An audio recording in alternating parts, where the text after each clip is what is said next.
আসসালামু আলাইকুম। আজকে আমরা গতি অধ্যায়ের বিভিন্ন প্রশ্ন সম্পর্কে ধারণা নেব। যদি চিন্তা করি রাশি, যদি আমরা নরমালি চিন্তা করি রাশি কি বা রাশি কাকে বলে, তাহলে আমরা বলবো যে এই ভৌত জগতে যা কিছু পরিমাপ করা যায় তাকে রাশি বলে। রাশি কয় প্রকার হয়? রাশি হচ্ছে দুই প্রকার। একটা হচ্ছে স্কেলার বা অদিক রাশি,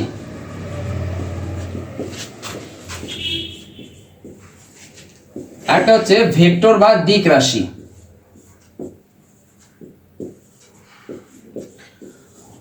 তাহলে স্কেলার বা অদিক রাশি কাকে বলে?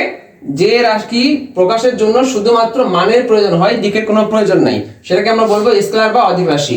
আর যে রাশি প্রকাশের জন্য মান এবং দিক উভয়ই প্রয়োজন, সেটাকে আমরা বলবো ভেক্টর বা দিক রাশি। তো এই স্কেলার রাশি কিন্তু অগণিত, কিন্তু ভেক্টর রাশি সীমিত। এই জন্য আমরা ভেক্টর রাশি মনে রাখার জন্য একটা ছন্দ ব্যবহার করতে পারি, ভাবে সব প্রিয়তম। এই ভাবের ভজে মনে রাখবো আমরা ভরবেগ, বেজে মনে রাখবো বেগ, সরণ, বল, প্রাবল্য,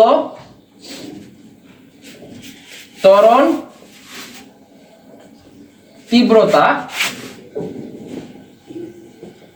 মন্দন। তাহলে এখানে যেগুলা লেখা আছে এগুলা সব হচ্ছে কি রাশি? স্কেলার, সরি ভেক্টর রাশি। এগুলা বাদ দিয়ে বাকি যা আছে সব হচ্ছে স্কেলার রাশি। আরেকটা জিনিস মনে রাখতে হবে, ভ্রামক। সকল ভ্রামক ভেক্টর রাশি, সকল ভ্রামক ভেক্টর রাশি। তবে ব্যতিক্রম একটা আছে, এটা মাথায় রাখতে হবে, সেটা হচ্ছে জড়তার ভ্রামক।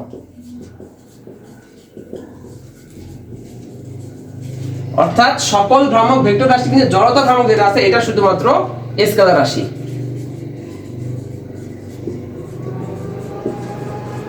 আচ্ছা, তাহলে এই যে সূত্রের যেগুলা রাশি আছে এগুলা সব হচ্ছে আমাদের ভেক্টর রাশি। এগুলা বাদ দিয়ে বাকি সব আমার কি রাশি হয়? স্কেলার রাশি বা অদিক রাশি হয়। তারপরে আমরা এখন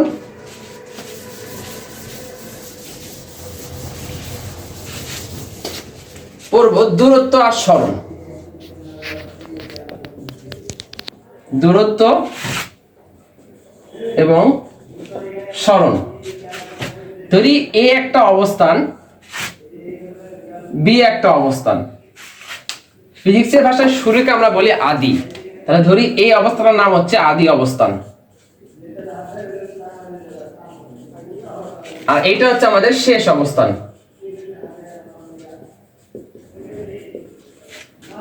তাহলে একটা ব্যক্তি এই এ থেকে বি তে যাইতে পারবে বিভিন্ন ভাবে।